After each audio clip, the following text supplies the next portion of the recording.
Good evening and welcome. 16 people in the house and 2 thumbs up, and I've only said good evening and welcome. God blimey, you lot are keen, ain't you? Good evening, Karen. Good evening, Simon. Good evening, Chris. Good evening, Phil Watkins, Denver Skinner. Good evening, darling wife. How are you? I didn't realise you were in the house. James Rose. Good evening, Karen Murphy. Good evening, Christopher. Good evening. Andy said good evening to you. And Jamie Lee. Hi, Chris. Jamie Lee, crazy one. And Dilly. Yeah, we seen that video. That was it was good fun. That made me laugh. Good evening, Matt Crew, Michael and Denver Skinner. Right, people are sending me messages. Let's just start in Messenger, and I can't answer you until Thursday night or Friday morning because it sent me a message saying that your Facebook has been compromised. You have to change your password. I changed my password. Whether it was somebody trying to con me, I don't know. Then Facebook came back again and said, change your password. And then they said there's been some pornographic material placed on Facebook. So you've been restricted. You can read messages, but I can't answer them. So if anybody is sending me messages on Messenger, I can see your messages, but I can't answer them until Friday. So I've been falsely accused of pornographic material. Now, I'd like to have seen it, really, to be honest with you, to give my opinion. But funny enough, I did get an email a few weeks ago, probably 10 days ago, funny enough, and it did say that they've got into my Facebook account, and unless I send them money and agree to give them the money, then my account will be plastered porn. So if you see any porn, unless it's me starring in it, it's not me, okay? It's not me. And I don't think Sue would allow it, personally. So anyway, we've now cleared that up because I get accused of so many things in life. But what a shame. I was hoping I'd get a screenshot of what I've been up to. So, there you go. What a way to start the evening. 5 likes for that. You want to see some porn? Okay. Do you know what? I used to, when I used to have a record shop, I used to do markets on a Sunday. We used to do boot sales and markets, and used to do actually Sunday markets in them days, years and years ago. And used to take a lot of records and DVDs and videos. And you had videotapes in those days and cassette tapes. And we used to go and put them on the market store. And we used to stand at the back of the market store shouting and all the banter and everything. And it was hell of a funny because one of the things what was one of the best sellers was porn and crime and violence.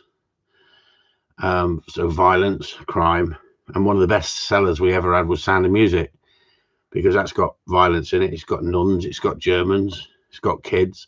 Suits everybody, doesn't it, in the paedophile world. Anyway, Dizzy Liz, good evening. How are you? They must have had that wide-angle lens out again. Haha, yeah, that's what I'm thinking. So, please, if anyone does get any pictures, please screenshot them and send them to me, please. I'd like to look back at myself. So, you're here for a dog training evening, dog training questions and answers. Let's get on with it. Give me some questions. Fire away. Chris, always been fascinated how the gamekeepers tie a brace of birds together. Are you able to demonstrate many? Thanks. I haven't got any freaking. Hang on, let's just have a go, shall we? Piece of string, Susan. So, okay, you've got your wire. Okay, you've got your wire, your piece of string. It's about that long, isn't it? What you do is you put a loop in it like that, children, and then you turn the loop, and then you bring the loop back on itself, and then you put the little heads in there, and then you pull that up. How about that? Okay. Oh God, let's do that again for you children. Okay, so you've got your bit of string, right? You put a loop in it, twist the loop, turn the loop, bring the 2 loops together, and put the little headies of the birds in there, and then just pull up the loop there. And that way, You've got the birds all hooked on, but you don't have to unknot them and untie them. How about that, eh? How about that? Hey, Christopher Upton. Hey, I used to be a sailor. I know all the knots. Question for Dilly Dilly. Jamie Lee. Question for Dilly Dilly. How does Dad go about keeping her tighter whilst quartering? Using the whistle a little bit more instead of just letting the dog hunt. Get that dog turning on the whistle. Make it a game. That's the best way to do that. Jamie Lee, I think blaming me for your language on that video was disgraceful. Hope you realise, just because I swear, that doesn't mean you can swear, does it? You know what I mean? I think about sex every 10 seconds. Does that mean you can? Of course you can. You can do what you like. See the statement from the Kennel Club about trial and testing on till the end of September. There you go, Chris, eh? There you go. You can't go shooting in Scotland at the moment, can you? Oh, we can't hear neither. What happens to gun dogs when they can no longer work? Do people use them to train their new dogs or just retire them as a pet? Well, with me, Liz, I tend to give them away. I give them what we call a forever home. Somebody who's going to sit next to a hearth, an Arga or something like that, and give them a nice indoor life and just take them for walks. Give them to somebody like that. It's a sad day when I do it, but I just don't really want to leave a dog in the kennel without doing anything with it. That wouldn't be fair. So what people do ask me, you haven't got any retired gun dogs, have you, Chris? Dogs that you're a bit older now. And as long as they go to a good home, I give them to a good home, and we get inundated with people asking us. Because why? Because they're well trained, they're well schooled, and they have a nice life in front of the fire, don't they? Richard go, bloody hell, it's turned into Blue Peter. There you go. Have I ever showed you how to do a freaking pair of handcuffs? In case your missus is playing you up. Especially in these hard times. Isn't it hard at the moment? Everyone's struggling to live with your partner. I bet you've never been locked down so much, have you? Earthbound Pheasant, he says he doesn't do the twist. Well, it's not my fault. I used to be a dancer. Jamie Lee, do as I say, not as I do. Yes. Can I have Whiz? No, you can't have Whiz. Whiz is taken for. And most of my dogs are taken for, unfortunately. But good idea. Good idea. Richard Gould, she's tied up. Don't worry. There you go. I can deal with the missus. It's the kids. Exactly. I tell you, you've got to have honestly, you've got. So could we have if you think Boris is doing a fantastic job and the advice he gave us the other day was fantastic, and I'm not being political here, as in which party, I know it's a terrible situation, but just for a bit of a clue, if you think Boris is doing a great job, could you just write bollocks? If you don't think he's doing such a good job, could you just write sod it? Sod it. All right. So sod it if you think he's not doing. Boris is cutting his own hair, I think. No, I don't mean about his hair. I'm on about. Oh, so we got Barry. He thinks he's doing a good job. Sod it, bollocks, sod it. So it's about 50-50 at the moment, isn't it? Mate, Boris isn't doing as good as he thought he was at one point. Sod it, bollocks. Oh, he's coming back in. Sod it. So it's about 50-50. And I'm sitting on the fence on this one, everyone. I'm sitting on the fence. It's a little bit crazy, isn't it? You can go off fishing. You can go off to the beach. You can come to Cornwall, but you can't go and see your mother and father. You can't go and see two of your family relatives. As long as, I mean, I thought we were using common sense here, but never mind. So there's about 50-50 in it. I think it's a farce. So do I. I think it's a farce, personally. I'm so confused. It's unbelievable. And by the way, we are open from today. We have first customer tomorrow. I have 6 bookings since Sunday. Cheers, Boris. All right, but we're going to have to self-distance. Back to work before me. Here, Sue in the background, back to work before her. So I'm one of those frontline staff. Oh, by the way, this is very, very nice. Not a lot left, is there? Thank you. The Taunton crew. The one, 46%. fine blended whiskey. And that came this week as a thank you for giving advice on the videos. And I appreciate that. That's very nice of him. Very nice of him. And it's gone down very, very smooth. Are you all booked up now, Chris? No, I'm not all booked up, but to be honest with you, the problem is I can't take people in the caravan at the moment. That wouldn't be fair on other people, having to come in the caravan and leave the caravan. So we're not using the caravan at the moment, unfortunately. And so many people do use the caravan. But if people are that keen, they will travel. And you just have to come down and travel back the following day or the same night, whatever. And that's the way we're having to do it. We're doing one-to-one lessons. We're not doing group lessons. We're not doing any group training. It's just me and anybody who's got a dog who needs me at the moment. And so I am giving that service because at the end of the day, you're allowed to travel as far as you want. It'll be one-to-one. So there's not a problem there. And so, yes, I've made that decision. Simon Spruce, I got a bottle of Jack Daniels. I will send to you, Chris. I don't like it. Well done. Thank you very much indeed, Simon. So many people tell me that things like that, Simon, then don't send them. But you'll have to, as long as it's not been opened and you haven't spat in it. Okay, so is there any questions on here? I mean, we obviously just talk silly at the moment. Peter Piper, hello, how are you? RDS Corner was bollocks, but now sod it. Oh, there you go. There you go. Not the toast, sod it.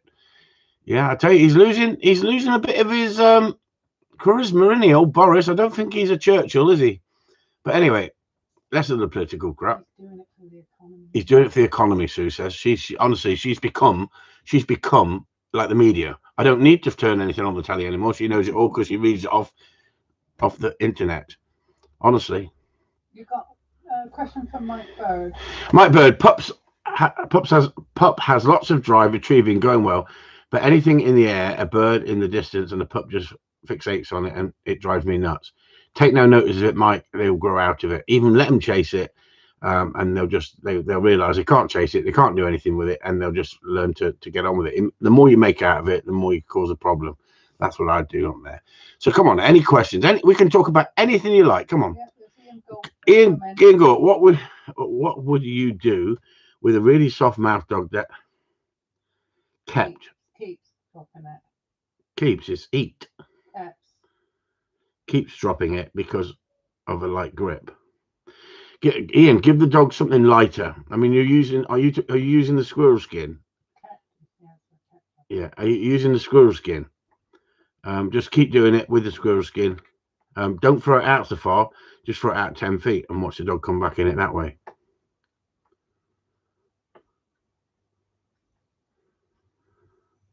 Denver Skinner, Chris, my lead burn bitch first season at the moment. How long do they usually bleed for? It's impossible. Some dogs bleed for more and some dogs bleed for less. But if you're going to breed off it, 11 days, once you see blood, then start breeding off it. But some bitches last longer than others. 2 weeks roughly. You got to keep the dogs away from them. Richard Gould, for a trialing dog, when buying a puppy, what are you looking for in the parents? Well, that's a good question, Richard. That is one of the first things that I did.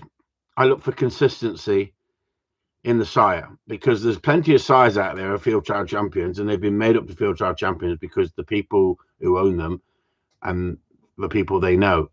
And unfortunately, some field trial champions, they win with a dog and then they don't never run it again. And that is a fine example of a dog that's not particularly good sometimes. But you've got the other end of the argument that some people will say once he's made up to a champion, he's proved himself. And if he makes a noise or he gets put out for hard mouth, then you lose all that value about the dog. So they never carry on running him. But one of the things one of the dogs I used for the first dogs I ever used was for breeding purposes was Badger Court Moss, because Badger Court Moss at the time had won about 12 open stakes and proved himself time and time again. and I just liked the stamp of the dog and the way the dog hunted. So, and that's what I liked, and I like the history behind it. I like the breeding behind it, and I'd seen the dogs behind it as well. So I used that sire. I bought a bitch that had been on that sire, and the bitch line down the bottom was out of Erlinson's lines and those older lines. And at the time, I liked them better than Ian Openshaw's lines that he was running at the time.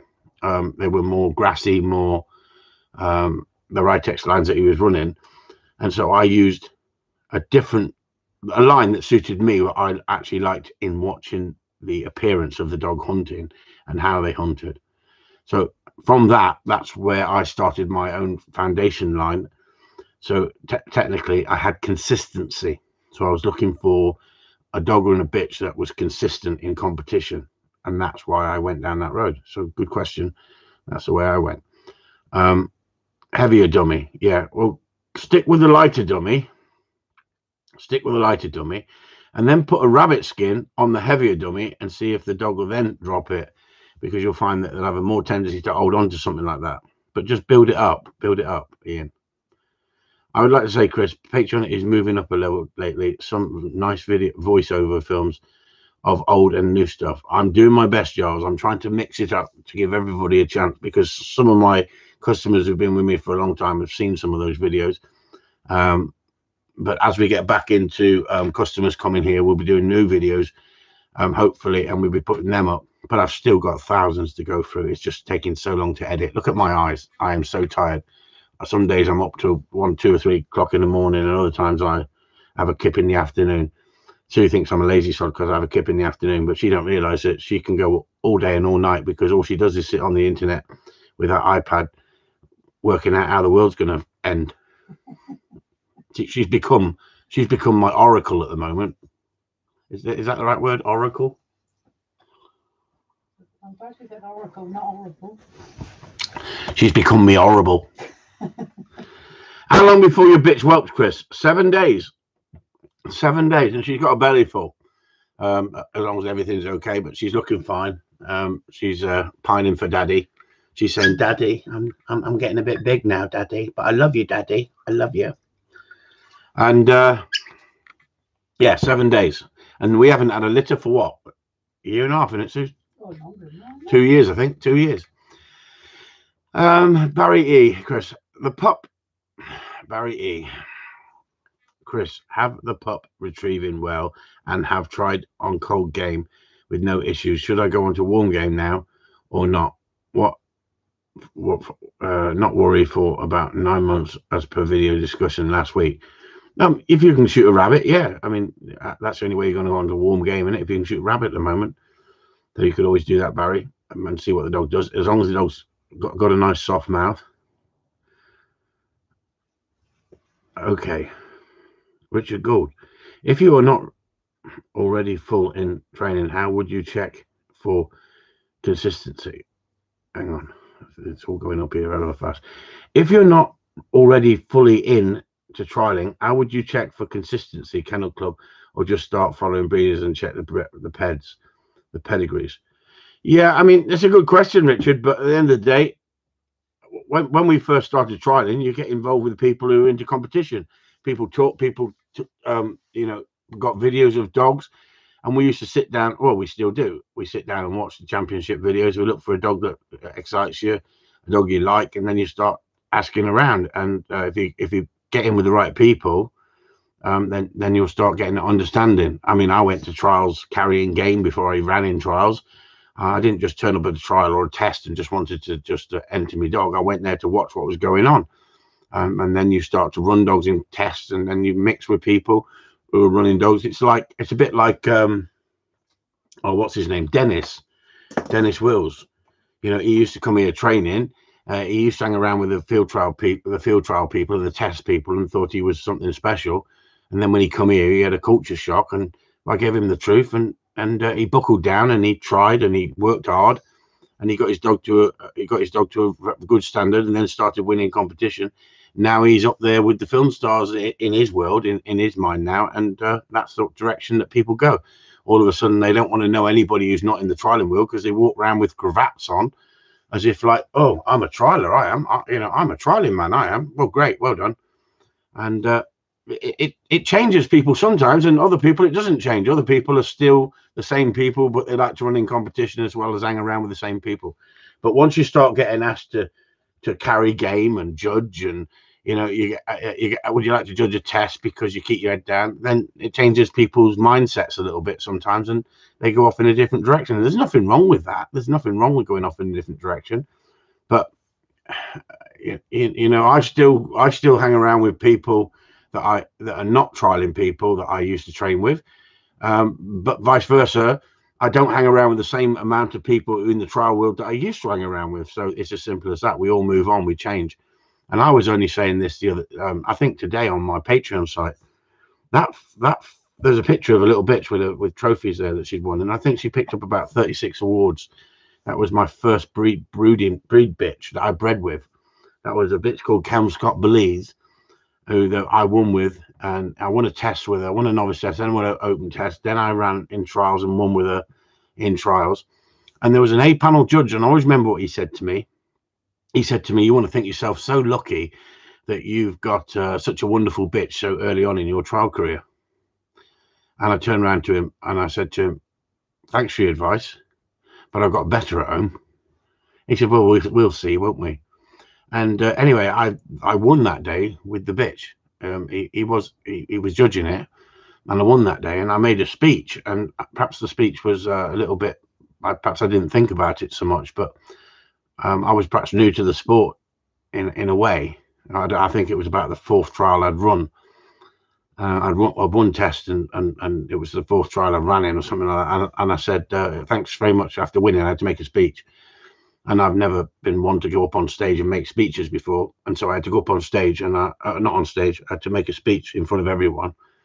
And so you have to thank the judges. It's polite to thank the judges, thank the host. And so you go through a rigmarole, because I'd heard it before.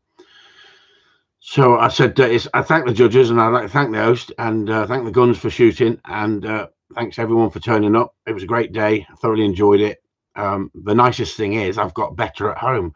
And the whole freaking gallery went, fucking big-headed bastard.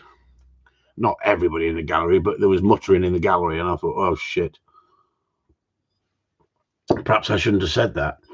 But actually, funny enough, I then brought a dog out 18 months old and won with him first time out down in Cornwall, and that really shook them up. And then they thought, shit, he does say what he's talking about. And so it's back to that confidence and arrogance. There's a fine line between that confidence and arrogance, and perhaps that didn't do me so much good in those days, because people, it all came to an understanding with me when I was judging a trial, and this guy won the trial, and he stood there and he did the same thing. He said, I thank the judges and I thank the host, and he said, and I've been running dogs for 30 years and this is my first win. I thought, shit, 30 years? You've been running dogs for 30 years and this is your first win? I mean, I'd seen him on the trial scene. He was a lovely chap, a black guy, funny enough, but a Welsh guy. And he was a lovely he had hands like fucking shovels. Sorry, didn't mean to swear. He had hands like shovels. I won't mention his name in case he doesn't like me mentioning his name.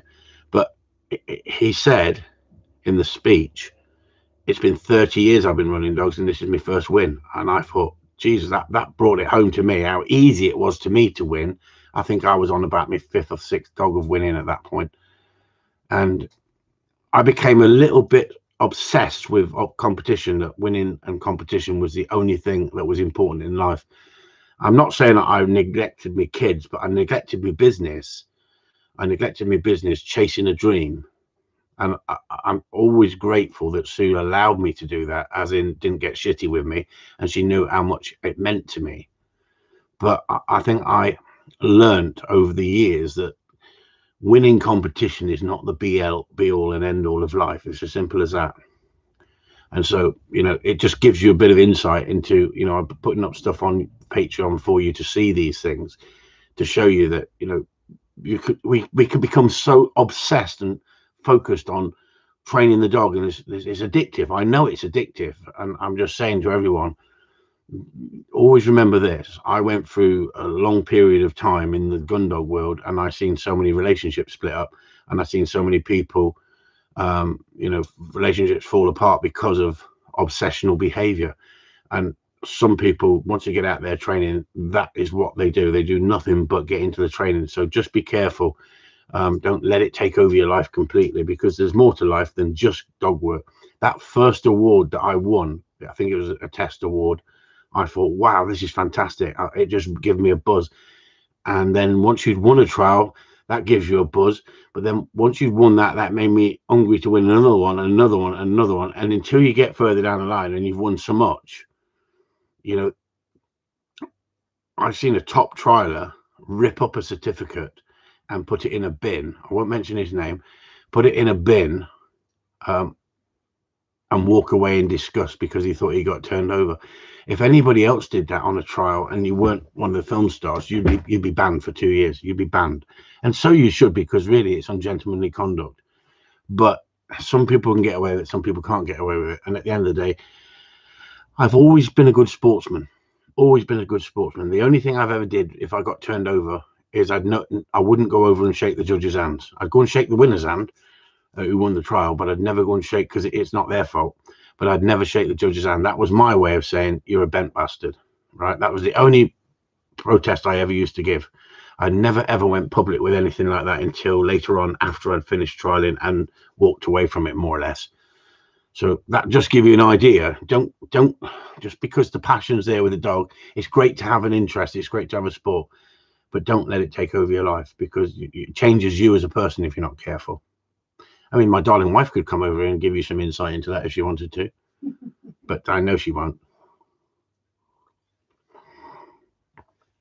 What would have happened, Chris, if you carried on? I could have just become a film star and thought I know it all. Walking around with a cravat on, hello. No, we don't talk to serfs, Some of the trial people are fantastic, and some are so stuck up their arse, it's unbelievable, trust me. And some of them, most of them, it's the ones who can't do it, who've got it are stuck up their own arses.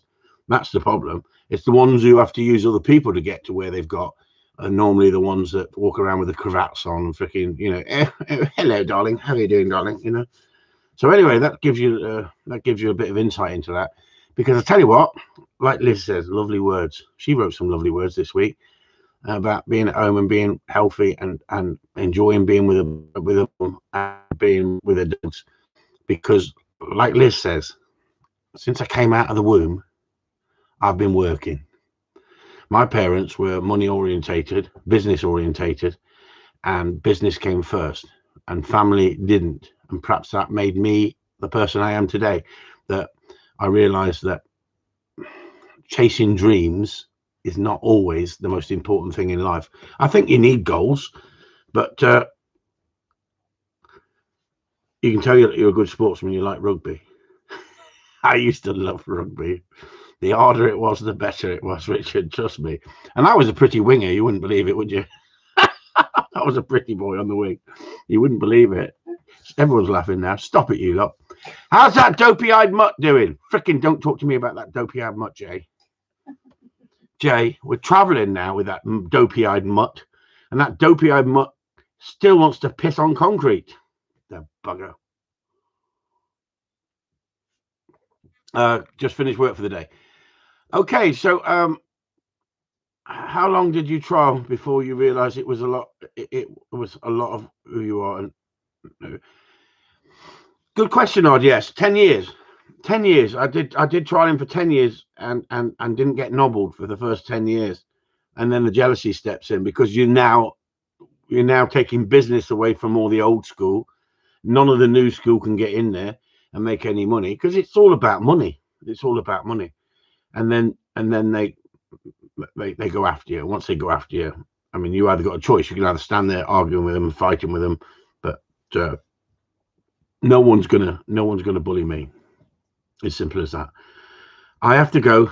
I'm watching Queen if the South. I'll catch up later.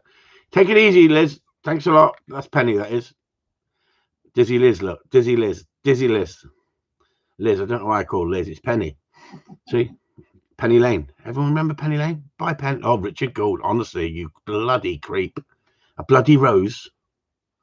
Eh? A rose with a thorn. Paul Jarvis said, did you go all over the country with the trial? Yeah. Paul Jarvis says, did I go all over the country trialing? And Sue went, yes, even on Christmas Eve. She always remembers that. Had a trial, North Wales. It was always on Christmas, day before Christmas And Eve, wasn't it? day before Christmas Eve, and Sue said, she said, I never said nothing to you, but I just thought that is taking dedication too far. When we could have bought some presents for the kids. No, me. No, the kids never went short of presents. But yeah, I mean, when you're chasing it, you spend money. You know, when you're chasing it, you spend money, and I got to the point that if I wasn't in the top 3, I was pissed. I was angry at myself, not the dog, at myself, because once you start being in the top 3 on a regular basis, then if you're not in the top 3, you're either not good enough or the dog ain't good enough. And you know, that's how obsessed and motivated you become. And that's why I just say to people, you know, I'm giving you the warts and all. It's a wonderful sport if it's all fair in love and war. But unfortunately, when you travel 300 miles and you have a fantastic run and you end up with a second or a third, when you know your dog was fantastic and you've seen the dog that won it and you've seen a number of things that wasn't right, I tell you what, it's a freaking long way home, 300 miles. You know, when you've got up early in the morning, you've traveled up there, your adrenaline's going, you're in the line, you're waiting your turn, you have 2 fantastic runs. Trust me, you're mentally tired when you're driving home. And when you drive home, you know that you had a fantastic run and you ended up getting a third because you're in somebody's area where they're looking after their own mates and vice versa. The more you get into it, the more you understand and the more you see the corruption. That's the thing. When you first start, you wouldn't understand what corruption is. You wouldn't understand when a judge is doing a favor to another person. And a lot of people, it takes you, I think, about 10 years before you can start see it all. Richard Gould, she can't cook. I know, Richard. I saw that comment. I thought, Jesus Christ, if you're my missus, you've been bloody cooking. Well, she'd be doing dishes anyway. Oh, hope she's not here. She'd give me a kicking. Chris, do other members of the family train dogs or shoot? No, none at all. None at all. Absolutely none. I've not got anybody in my family who's remotely interested in dog training. Sue just loves picking up shit. That's her favorite job. She loves that. She says, put me in the kennels. I love cleaning. So I'm all right there. But that's it. That's it. Okay, Peter Piper. Sometimes my dog picks up dummy by the end of the end and carries it back just before he delivers it. He stops, alters his grip to carry it properly. It's only when we begin a training session is this dominance, not if he just changes the grip. No, it's not. If he's not giving it up gently to you, then it is. So yeah.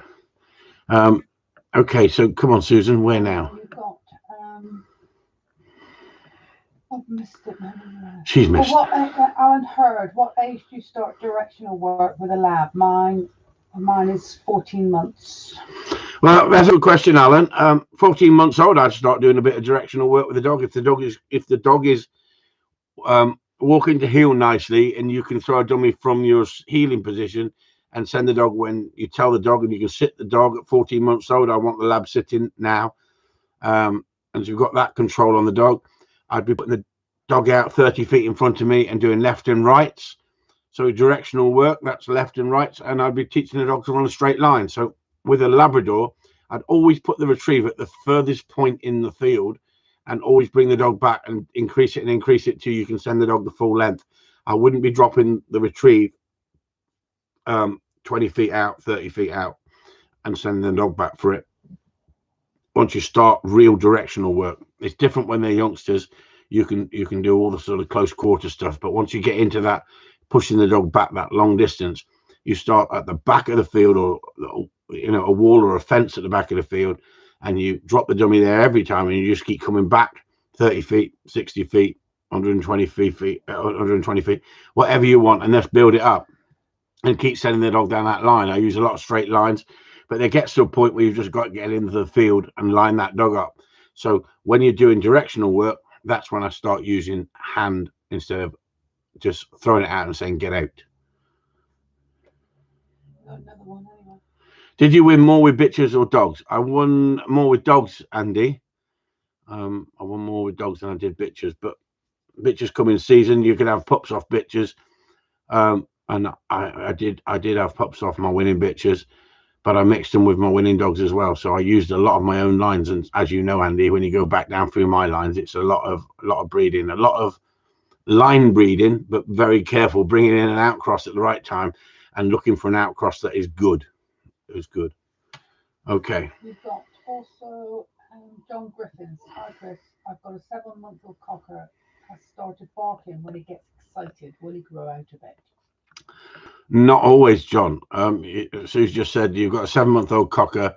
I'm reading this out again because I don't think anybody can hear Sue in the corner. When Penny was here, she was fantastic. She sat just on that shoulder there, and everyone could hear wonderful. She's asking. She said, if you have any more pups, she said, can she come down? And yeah, she can do as long as she brings her scissors with her. Penny says, if she's got any more pups, can she come down? As long as she brings scissors with her, Sue says. Honestly, they're just these women. They're thinking outside the box all the time, aren't they? So we get back to that question again, shall we, Susan? Yeah, hang on, I've got to find it now. Hi, Chris. Louder, Susan. Hi, Chris. I've got a 7-month-old cocker. Started barking when he gets excited. Will he grow out of it? Ooh. Do you know what's teased her, didn't you? Penny. Hey, bit of jealousy. I told you, everybody, you need 3 women in your life to keep them on their toes. What was that question again? No, it's a joke. Yeah.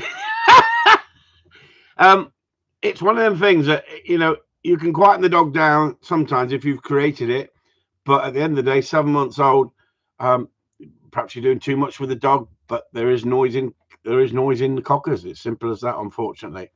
So that's the best I can say there, really. Ben Esterman, how do I make my dog stop with the whistle in mid-run to a pigeon? Well, can you make him stop to the whistle in mid-run with a dummy?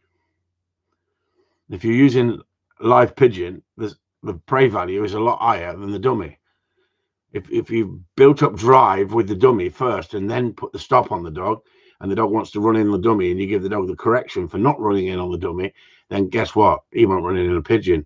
But if you think that the dog will stop on the dummy, but the desire for the dummy isn't great, then he ain't going to stop on the pigeon. As simple as that, Ben. It's a good question, but that's the way it goes.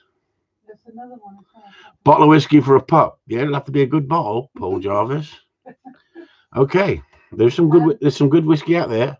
If I can name it. William G. Webb, any recent lives or podcasts found interesting this week?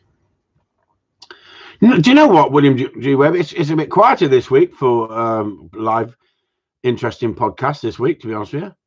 I've not actually listened to that many, to be honest with you.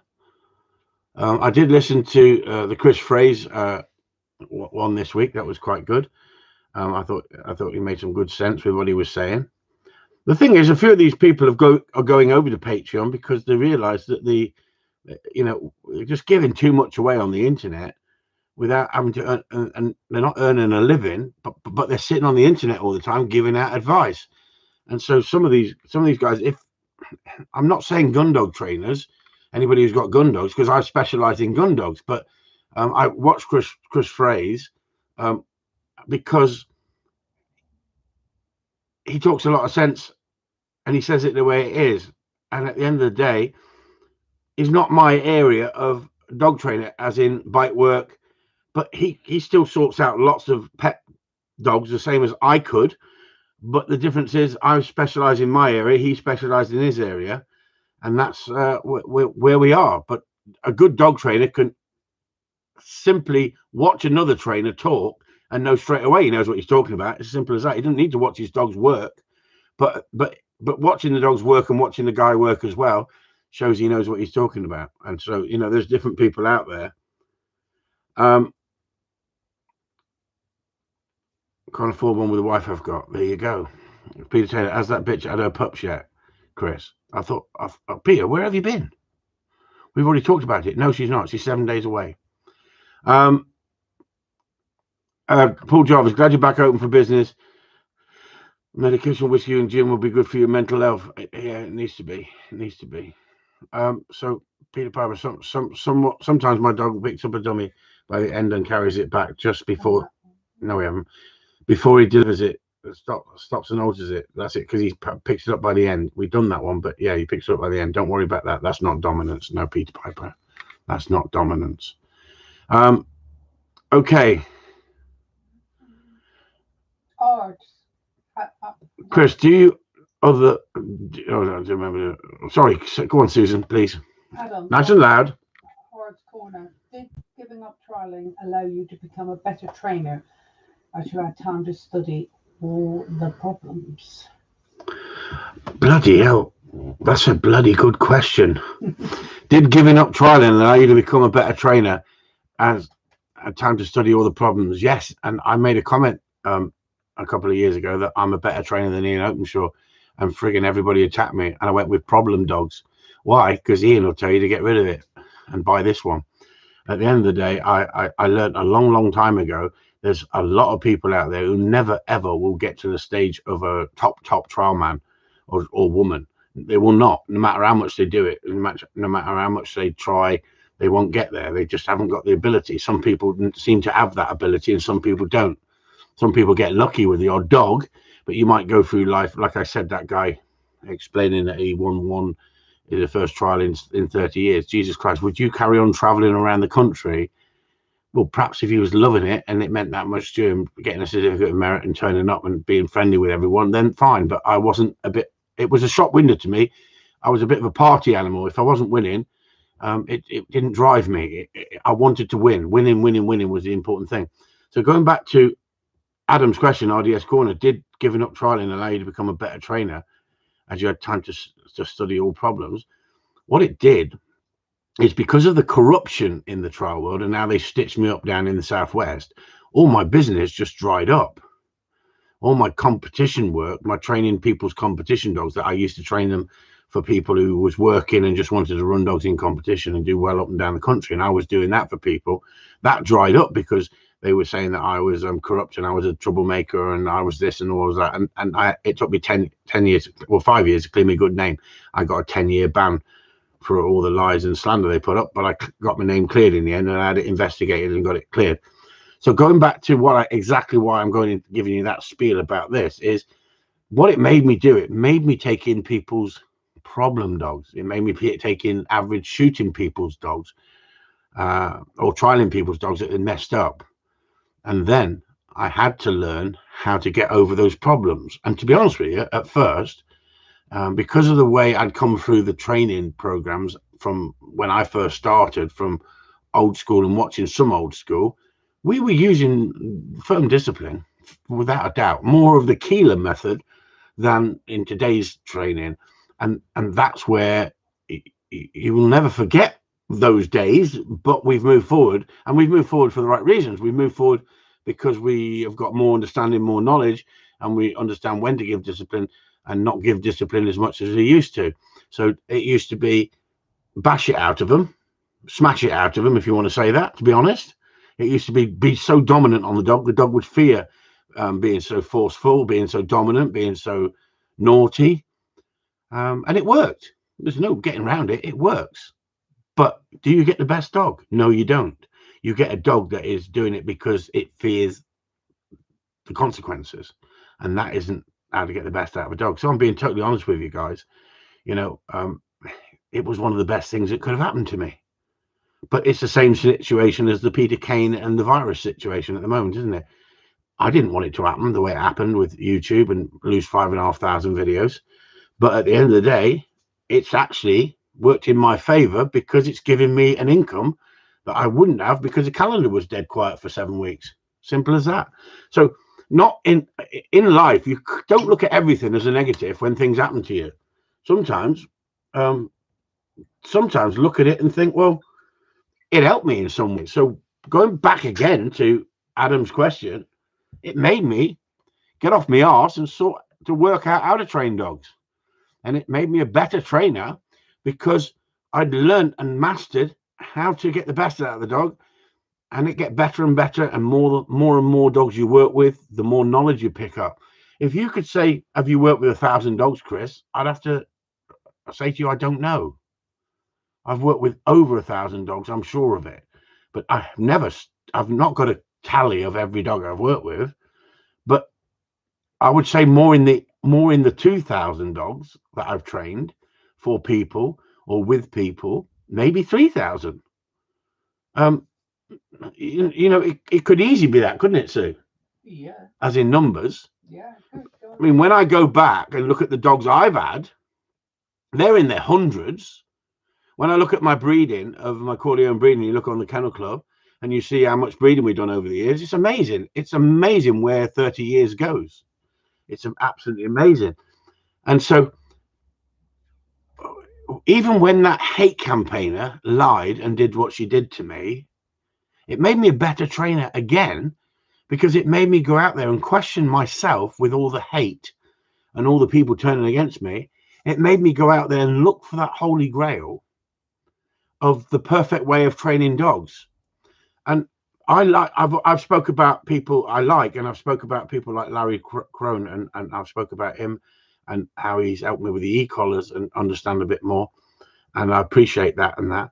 And yet I read a feed the other day. I don't agree with him, that he says he uses very, very little discipline. Well, he may, but guess what? He doesn't live in my world. He doesn't live in my world.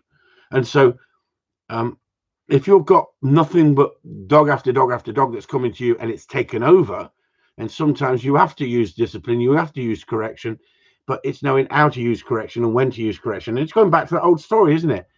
It's that thing that no one wants to talk about, and yet Chris Upton will talk about it. But how many times do people come in and think Chris Upton's going to square me dog up, and Chris Upton just steps in and shows some calmness and kindness and leadership, and they go, Jesus Christ, he didn't do what I thought he was going to do with the dog. But people don't know what to do with the dogs these days because no one's teaching them. No one's going out there teaching them. Everyone's talking about, I can train dogs with love and affection, and I hardly ever have to discipline a dog, and the dog's going to be fantastic. Well, great. Show me these dogs. Because if you're using an e-collar on a dog and you're using tap, tap, tap, tap, tap, I haven't met a dog yet that only works on the very, very, very lowest stim. So you find the level that the dog is working level, and that working level is the only level you ever need to leave it on. I've never found that. I'm being totally honest. I thank Larry from the bottom of my heart for putting up the videos and showing me and educating me and made me go down that road. And it's a learning curve, and I'm learning more and more, but I'm realizing that sometimes you have to, like everything else in life, sometimes when you're a policeman, you can talk your way out of a situation. The amount of police officers that I've had here who are bolshy and full of themselves is unbelievable because of the job.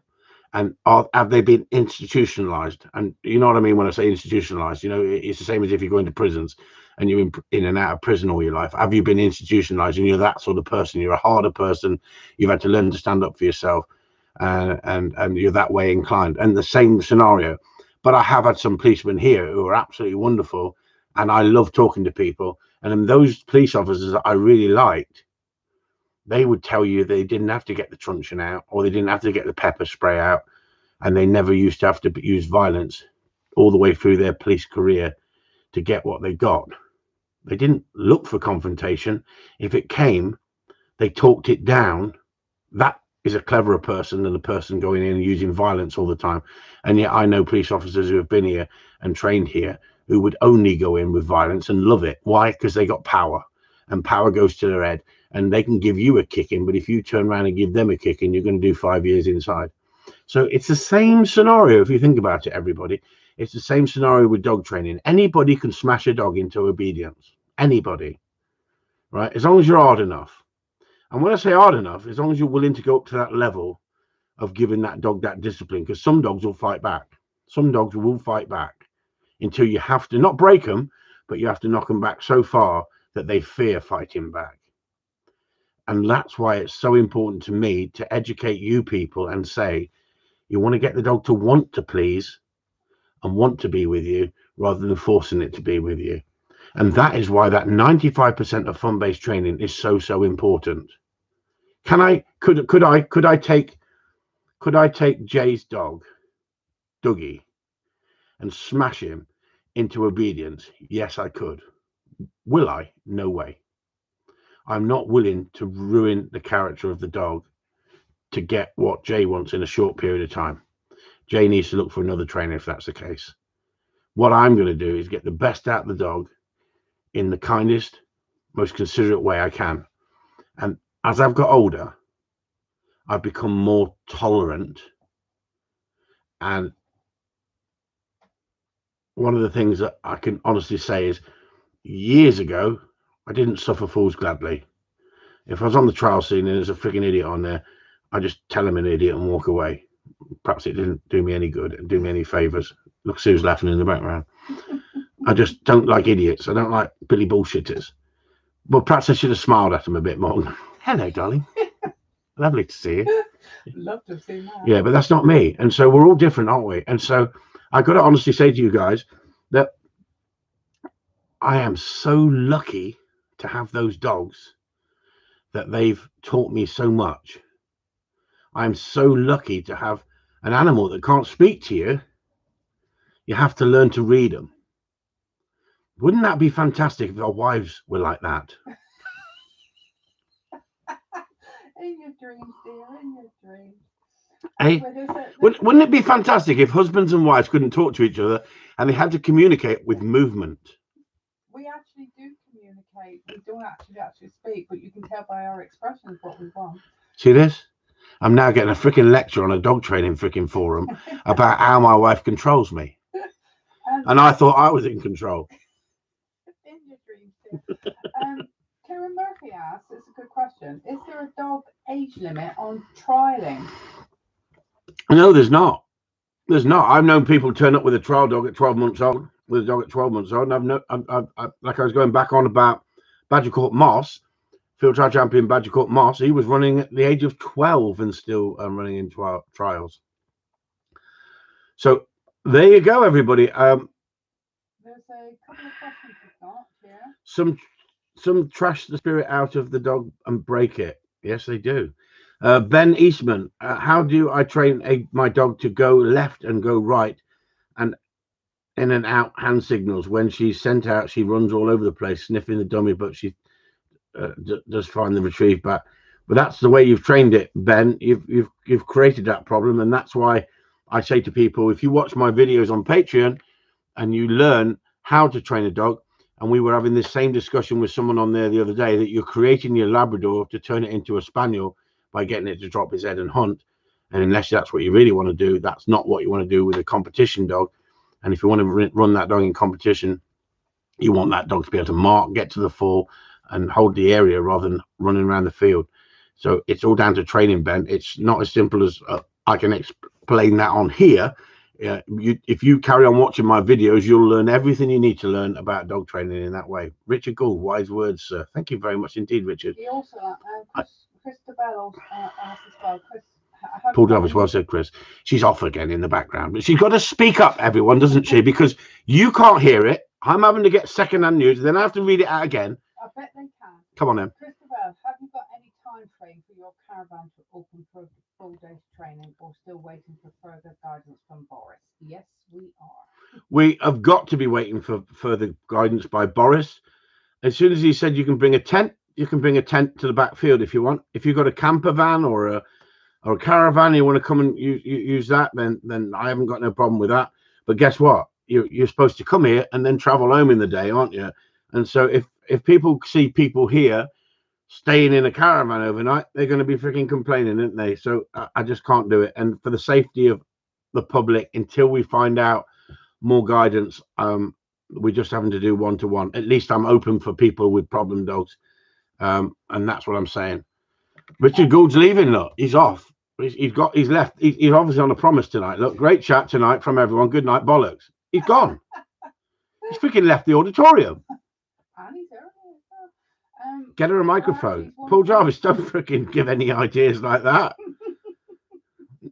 Good idea, actually. I'll get her in an inhaler. A little bell would do as well, wouldn't it? Much appreciated. Thanks a lot.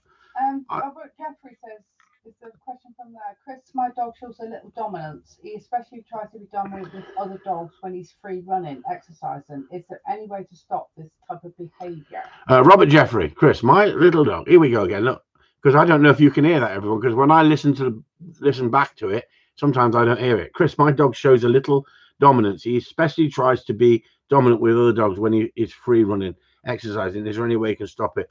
Stop the behavior? Yes, there is. There's a number of things you can do. There's a number of things you can do. If you can carry some gravel in your pocket, if he starts to show a little bit of dominance, just throw the gravel at the dog's back end, and you've got to stop that. I like to nip that in the butt as soon as I can, and that's what I was doing with Dougie's dog, and he's learned very, very quick. Within a week and a half, he's learned that you can't do that, else you're going to get a negative. Do I want to give him a negative? No. I'd rather just say to him, give him the verbal cue, no. But you have to teach it. You have to teach the verbal cue. No means no. It means no. It doesn't mean carry on doing what you're doing. It's no different than the recall. If you ask the dog to recall, you want the dog back. 54 people in the house. I know we went up to 60 or 70 at one point, but we've only had 21 thumbs up. Don't you think that I'm working hard enough for you lot? A freebie? You're getting freebies from me, look. Sorry, you would get a like, but I can't do it. Sue can't do likes. She said she'd give me 22. Thanks so much for that. That's honestly, you've got to push these things, because you know what? The aunties come in and they give us thumbs down when they listen to the video because of the things I say. So if you put more thumbs up than they put thumbs down, guess what that sends them? It sends them a message. It gives them that message. They just need, they need to put the middle finger. Yeah, because we should just be doing that to them, shouldn't we? And good question from Steve Pace. Steve Pace. Chris, would your lines now make the grade for trialing? No, I thought. Do you know what, Steve Pace? Guess what? I read you are the master in your field, Chris, and she said, "Good question from Steve Pace." I thought, bloody hell, she's liking what you said. So Steve said up here, Chris, would your lines now make the grade for trialing? Without fail, Steve. Without fail. It's down to the training, but because I know what I'm looking for, I keep those lines going, and they're quality. They are quality. I mean, that dog that Matt, I don't know if Matt's still on here listening, and we did the video. I did a Mickey take with Matt, because I give him a bit of a bollocking at first about you're not getting things right, and all it was, his dog wasn't sitting, but I knew I wanted to just see if I could wind him up a bit. And I knew he knew I was winding him up, because he handled it so coolly. But he is such a cool dude anyway. He is a cool bloke. And that dog is quite capable of running in trials, no problem at all. He do really well, because I know that dog will open up double the pace he's going, but he was doing enough pace. And he's a fine example to watch that and see that that's the way you want your dog hunting, nice and tight, with that much drive, and yet wanting to please at the same time. Then there's a balance. If you can get the dog to do that in that situation, he's going to open up to double that on a trial. But that's where you want him. You want him opening up. So it's a good thing. I think that's it. Simon Spruce, yeah, you're right, Chris. Openshaw would get rid. Not good enough for him. Move on to the next dog. I'm not on about that. I'm on about customers going to Ian and saying, Ian, what do you think of my dog? Or get rid of that and buy this. That's what I was on about. I don't make judgment of Ian's dogs, because I don't know Ian's dogs, because I'm not there with Ian. I'm not talking about Openshaw as in talking to him like that, Simon. I'm not rubbishing him. I'm just saying I know exactly what he's like. I know people who have been there, and if it's not good enough, he'll tell you it's not good enough. As simple as that. Should I say the same to Jay? Should I say you're wasting your time with Dougie? Well, he may be, but that's Jay's choice. I'm struggling. I'm being totally honest. I'm struggling with that dog. Am I getting somewhere? Yes, without fail. But am I struggling? Yeah, I'm struggling. Would certain trainers even bother with that dog? No, they wouldn't. As simple as that. And that's what I was more or less saying about Ian. I don't slag trainers off in public for no reason. And I've got nothing against Ian myself. He's never done me no harm. He is so successful that does he need to even worry what people think about him? No. Does he need to worry about people what think about him? Not at all. But I was thinking the other day, what motivates him? What motivates him to still chase success like he does? because he's had that much success is phenomenal. I don't think it'll ever be matched again for a number of reasons, but I don't really want to talk about them on here. But what I'm saying is, if you'd made up over 100 field trial champions and you'd won as much as he'd won, what motivates you? That's the question. I ask that question because once you've won as much as he's won, what is it in his psyche that keeps him driven like he is? And I'd say good on him. If that, wouldn't have the time with Dougie, though, would he? No, he wouldn't have the time with Dougie. He'd look in his little sad eyes and go, no. Yeah, all down to your training videos. Do you know what, Matt? That is lovely. And anybody who's on Patreon heard the conversation between Matt and me today before I put it up. And I told him I was recording it and it was going up. And when he came here with his missus, they looked at the pup, they picked the pup, and he said, train that pup for me and train it into a gun dog for me. It's my first dog and I want it right. And do you know what? He never put no pressure on me at all. And when I said to him, he needs another few months, but I'm not charging any extra. But that's the best thing we can do, or we can rush him. And he said, nope, take your time. Do what you think, Chris. That's the sort of customers that you want. Not customers that want instant success. And it's got the dog's got to be done within 10 weeks or 20 weeks, because you don't doesn't work like that. Trust me. Some dogs that I've taken in for 20 weeks training, I've managed to get them to a very, very high stand within 15 weeks. And the last 5 weeks, I just keep putting the polish on the dog. Other times, the dog's struggling, and I say to the person, listen, it's going to take me another 3 or 4 weeks at this rate, and sometimes take me 6 weeks. But I'm not charging you any extra because we've agreed a price. There ain't many trainers out there who do that, because that's me, because I have a passion to get these dogs right. My passion is to help people get dogs to a good standard. That's my passion. Ian Openshaw's passion is winning. I can't take that away from the bloke. The bloke is so driven about winning. It's unbelievable. And a workaholic. And if you people think that's just been done through, skill, it's not just been done through skill. It's been done through determination. It has to be the makeup in the person. And what happens if you're going to be successful on a regular basis, as successful as Ian has been, or anybody even in the same, I don't think there's many people in the same league as in competition wise, but there's some good guys out there. The determination and the work they put in and the amount of times they're out shooting over dogs and they're out in all weather is phenomenal. It's phenomenal. So there you go, everyone. Paul Jarvis asks, are you still in touch with Sophie regarding Rafa's progress? No, we're not. No, Sophie had other kids and not heard since Sophie left the dog. But if Sophie ever looks at the Facebook, she can see that he's having a wonderful life, and he's getting there. He's getting there. And not at the table scholar said he's got his rabbit skin. Thank you very much. Magic. He also said that you put up a quote on YouTube before, dogs do speak, but only to those who listen. And he loved that quote. And that is so true. Learn to read your dog. And that's what it's about, everyone. It's not about discipline. Discipline is a very small part, but it's a very skillful part. If you know how to use it, it's an unbelievably good tool. And so anybody who says to you, I don't use discipline on my dogs, if they train them to a high level, they're talking out the backside. I'm sorry. I've never, I disagree. I want to see it. Guess why? Because I want to do it. I want to be able to train a dog without any discipline at all. I honestly do. I want to train a dog to such a fantastic standard that you don't need to use discipline, that you can just give it Smarties. Just Smarties. You can get Smarties cheap, can't you? You're not allowed chocolate. And Denver asks, Chris, are all your pups booked already?